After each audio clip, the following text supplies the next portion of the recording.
So, I guess it's that time of the year again, isn't it?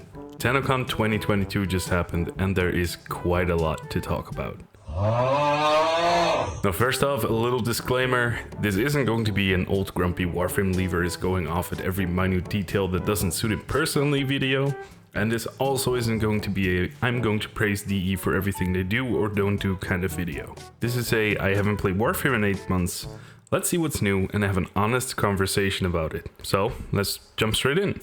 First things first, we got a notice on crossplay and cross-save. It's cancelled, we're not doing it. A little info behind the screen was shared and DE told us that for crossplay to work, timed events like Barricadier, Eidolons and the like will have to be synced across all platforms. Starting with a little event on July 29th, Barricadier should, from that day on, be synced for everyone across all consoles.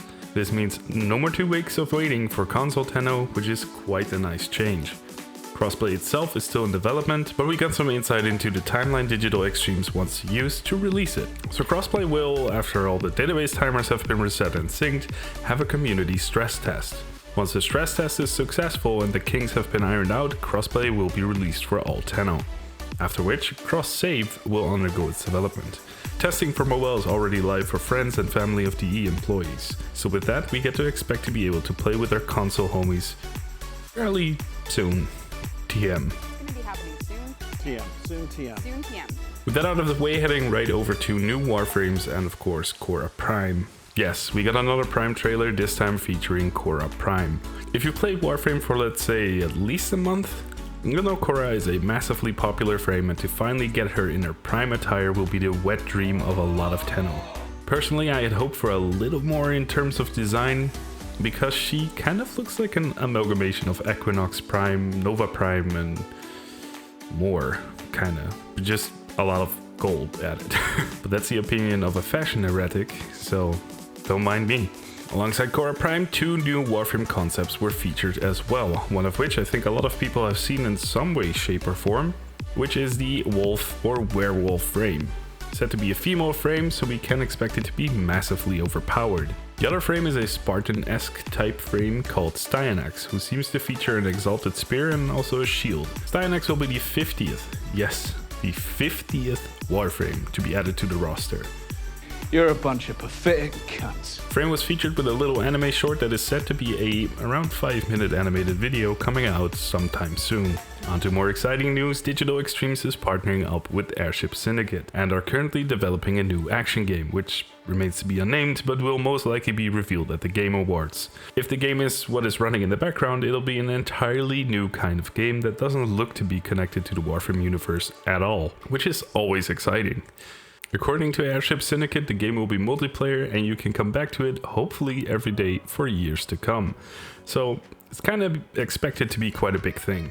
Next topic on the list is Veilbreaker. Veilbreaker is the name of the new Warframe quote-unquote expansion that seems to be centered around Call 175. More Grineer goodness and boss fights against the Archon enemies we've seen in the new war. The little amount of gameplay shown looks fantastic, and while I'm not entirely sure the Call 175 type gameplay fits Warframe inherently, it sure was enjoyable during the new war and a breath of fresh air if it's to be an opt-in kind of game mode. Which leads us to the live event. As every year with Tennocon, it seems that the live events held in-game are becoming somewhat of a tradition. This year, luckily, the servers held up quite well and the amphitheater plus environment looked incredible. The whole Zeraman duviri vibe is an intense but very enjoyable art style, mixed in with some good old Orokin structures. It's just such an eye pleaser. The event itself for me was underwhelming though. Now I don't know if that has to do with having to pay attention to the stream while also looking at the amphitheater, but the environment was so vast, so well put together that just a display of different characters or ways of transport kind of felt out of place. Even a little bit boring, if you ask me personally. Make it a captura scene though and we got ourselves some good business here, DE. Now for context, I never take these events for more than what they are. They're a fun way of getting players together to share an experience, but they're not the highlight of Tennocon, nor should they really be a priority, so all in all, it's fine. What's not fine is the intense hype I experienced during the reveal of the duviri Paradox gameplay. Now for context, I haven't played Warframe for 8 months and I didn't stop playing it on good terms. But holy shit did I get hyped during the gameplay reveal of this starting quest. The lore, the new character styling, the art style, the sheer size of the map with buildings and marketplaces and what looks like NPCs in a beautiful new coat of paint is just stunning. Leave it to the art and sound team at Digital Extremes to pull off a guess you didn't expect that, eh? Now ladies and chucklefucks, the gameplay itself also dictates a new era for Warframe. Namely the era of backaches and wheelchairs, cause Jesus, this new character has been through some stuff. However, the speculations of being able to ride a horse on the duviri paradox have been true, which is kind of exciting. Something new, why not? Is this gameplay true to the core of Warframe gameplay? No, I don't think so. But just like the Kal 175 gameplay or the Teshin gameplay during the New War, it's a breath of fresh air. Especially when revealed that the horse can actually fucking fly. I mean, what the fuck? Anyway, I won't go into lore implementations, etc. There are better channels out there you can follow for that stuff, but the duviri gameplay also showed a loopback, or a paradox, to the beginning sequence of Warframe. This can mean an assload of things, and I personally am really excited to see where the story goes. Last but not least, the fighting mechanics look pretty dope as well. We get to fight a form of Dax soldier in an almost Souls-like kind of way. 1v1 me, you pussy! Pussy! Fucking 1v1 me! Which has us rolling in the dirt, blocking attacks from a guy double our size and probably triple our weight with ease, and then stab him multiple times until he dies. Got him. Yeah, not gonna lie, while the premise is amazing, I hope the combat mechanics here get improved upon and we don't just get the same finisher time and time again, because that'd be kinda boring, but you know, that's still far away. Now remember the size and weight reference from just a few seconds ago? Yeah, the gameplay ends with us 1v1ing a fucking Orkin worm in a power stance. Cinematic wise, really fucking cool. And lastly, Rebecca gets promoted to creative director, while Steve and a few other old heads move over to create a new game with a new IP. Now this means that we get an actual Warframe veteran and someone who plays the game as a lead figure in Warframe. Not saying that Steve doesn't play the game, but we get to see more from Reb in that kind of area. Now Reb has been community lead for a while and has been with Warframe since pretty much the start, and I wish her all the best for a future career at Digital Extremes. Now that's it for Tennocon, but wait.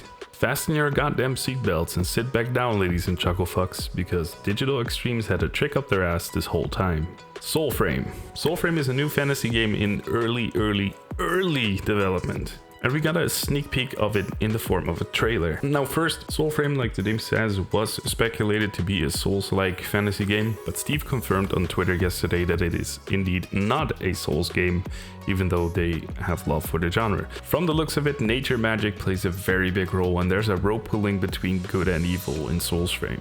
I'd be lying to your face if I'd say this trailer looks anything less than super promising. From the way the combat looks to the familiar yet fresh art style of Orkin-esque accents, it's dashing in its own category, and I can't wait to see what it turns out to be. Right now, you can sign up for news, etc. around Soulframe on soulframe.com. Now, I don't know if it's just me, or if it is because I personally haven't been that invested in Warframe these last couple months, so the pre-Tennocon hype didn't get to me that much, but Tennocon 2022 felt a little bit off. Aside from the welcome changes, the everlasting new content to be shown, and of course, community-centered segments, Tennocon 2022 felt, for lack of a better word, boring.